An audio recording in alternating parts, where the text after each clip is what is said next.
L'enfer, Allah Azza wa Jal y a préparé un châtiment douloureux pour les désobéissants, les polythéistes. Le prophète alayhi salatu wa salam nous dit: on m'a présenté l'enfer et le paradis, et je n'ai jamais vu autant de mal et autant de bien. Si vous saviez ce que je sais, vous ririez peu et vous pleureriez beaucoup. Si vous saviez la réalité du châtiment de l'enfer, de la gravité de son châtiment, vous ririez peu et vous pleureriez beaucoup. Sachez que la vraie réussite, mes frères, qu'est-ce que la vraie réussite? Celle que nous devons tous chercher. La vraie réussite, c'est d'être écarté du feu de l'enfer et introduit au paradis. Allah Azza wa Jal nous dit: quant à celui qui est écarté du feu et introduit au paradis, a certes réussi. Et la vie présente n'est qu'un objet de jouissance trompeuse. C'est comme si Allah Azza wa Jal nous dit: attention, la vraie réussite, c'est d'entrer au paradis et d'être préservé de l'enfer. Et attention à la vie d'ici-bas. Pourquoi? Parce qu'elle est trompeuse.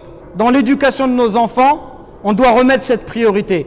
On ne dit pas, il ne faut pas dire aux enfants de réussir dans la vie d'ici-bas. Ça, on le fait tous. Chaque père, quand son fils va à l'école, il lui dit: ya Ibni, travaille bien à l'école, c'est important. Plus tard, tu auras besoin d'un bon diplôme pour travailler, pour bien gagner ta vie. Ça, on le fait tous. Et c'est normal de le faire. Et c'est normal de le faire. Mais est-ce que on fait la même chose pour le paradis?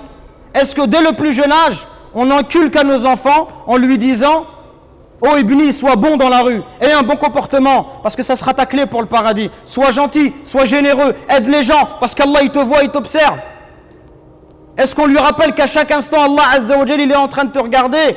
Fais le bien pour aller au paradis, en lui disant: oh Ibni, certes je veux que tu réussisses à l'école, mais le plus important c'est que tu sois un bon musulman, que tu obéisses à Allah Azza wa Jal, qu'Allah il soit satisfait de toi, que lorsque tu meurs, qu'Allah Azza wa Jal il t'envoie des anges du paradis.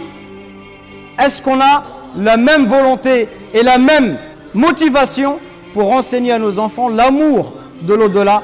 Et le prophète alayhi salatu wassalam, dans sa sunna, il n'a cessé de nous inviter à concrétiser cette foi. Il n'est pas suffisant de dire: je crois en Allah, je suis musulman, mais dans la réalité, dans les actes, il n'y a rien. La foi, elle doit se confirmer dans les actes.